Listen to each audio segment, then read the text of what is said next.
26 वचन मुख्य वचन को पढ़ेंगे। क्रोध तो करो। ये मुख्य वचन, इसके आधार पर हम आगे बढ़ने वाले हैं। परमेश्वर का वचन कहता है, परमेश्वर का दास संत पौलुस इस बारे में सिखाता है। गुस्सा इंसान को आता है, क्रोध आता है, लेकिन सूर्य अस्त होने से पहले उस क्रोध को मिटा। आज वचन कहने का अर्थ 24 आवर्स आपके जीवन बदल जाएगा। इसका कारण यह है, आज हमारी आशीषें कहाँ रुक रही है। आज के लोगों में आशीषें रुक जाती है, किस कारण से? क्योंकि 24 घंटे के अंदर ही रहते हैं, लेकिन बाइबल आपको सिखाती है 24 घंटे के अंदर से बाहर आ जाए। 24 घंटों में बाहर आ जाए। बाहर आ जाए मतलब क्या? बाइबल में लिखा है कि आप सूर्य अस्त होने से पहले आपके गुस्सा जिस पर आपने किया है, जिसको भी आपने बोला है, उससे आपको बाहर आना है, भूल जाना है। न भूलने के कारण बहुत सारे अपने आशीष को खो देते हैं। गुस्सा अगर आपने अंदर रखा है, किसी के प्रति में आपने कुछ वेर रखा है, भावनाएं रखा है, तो निश्चय आप अपनी आशीषें खो रहे, आपकी उन्नति खो रहे, आपके अबंडेंटली खो रहे, आपकी आशीषें आप खो रहे।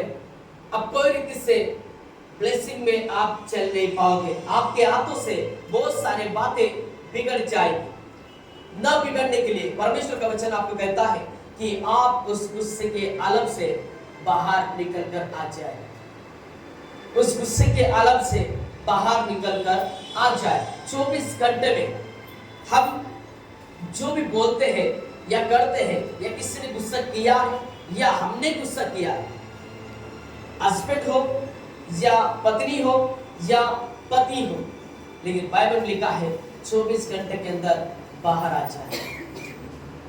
आप 24 घंटों की बात कर रहे हैं। कई लोग 20 साल से बात नहीं किए, कई लोग 15 सालों से बात नहीं कर रहे, कई लोग 5 साल से बात नहीं कर रहे। लेकिन मैं आपसे कहता हूं, वो अपनी आशीषें खो रहे। ऐसे करने से वो अपने आशीषें खोते। अब मैं उनके बारे में कहता हूं जो 24 घंटे में बाहर नहीं आते हैं। उनका वर्तमान और भविष्य काल क्या होता है, मैं उसके और आता हूं। वर्तमान और भविष्य काल कैसे बिगड़ते हैं। पहले पतरस का 3 अध्याय 7 वचन के बाद पढ़ेंगे। परमेश्वर के वचन से भी आपसे बात करना चाह रहा हूं।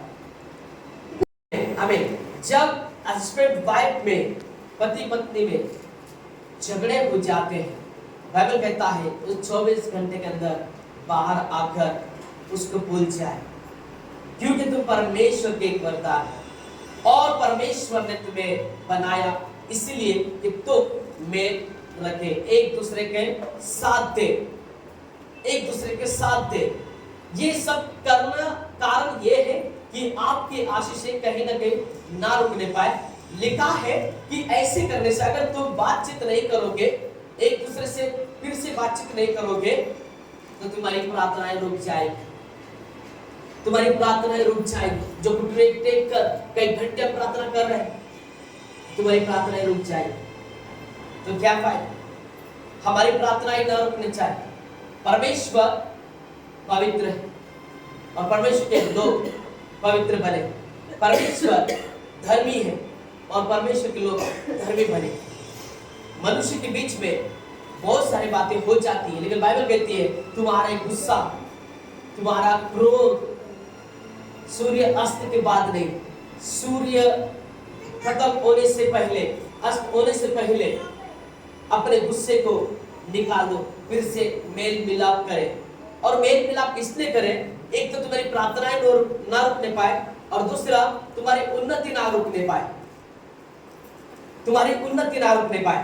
परमेश्वर का ये वचन मेरे पास पहुंचा और मुझे परमेश्वर ने ये वचन कहने की, ये वचन बोलने की जो अनुग्रह किया है, मैं आपसे कहता हूं परमेश्वर आपकी जीवन बदल रहा है।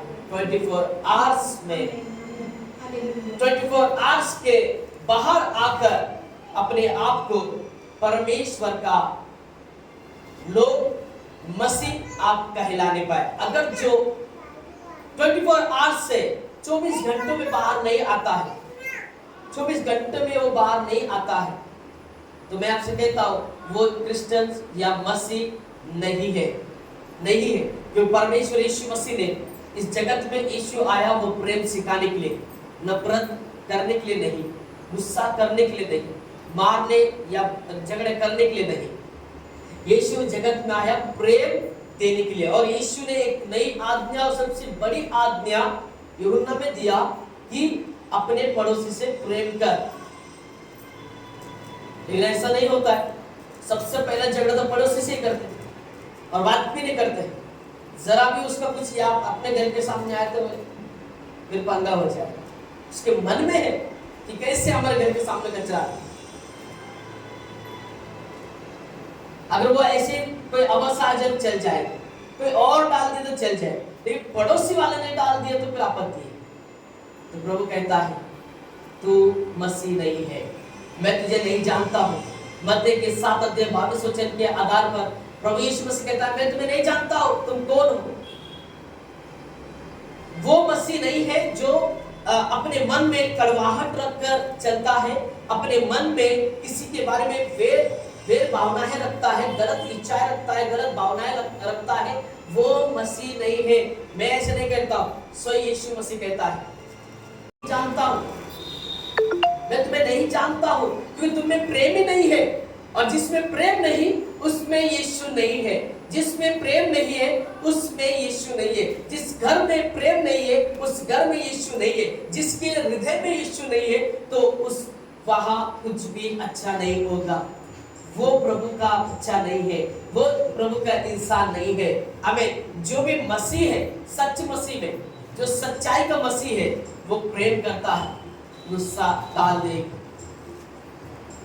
गुस्सा टालने के लिए जो अपने मन में प्रति रखता है उसके बारे में आपको कह रहा हूं। जो अपने मन में रखते हैं नहीं मैं बात नहीं करूंगा, कितने भी बोल दे मैं उनसे बात नहीं करूंगा, मैं आपसे कहता हूं उसकी प्रार्थनाएं रुक गई है, उसकी प्रार्थना स्वर्ग नहीं जाएगा, उसकी प्रार्थना सुन नहीं लिया जाएगा।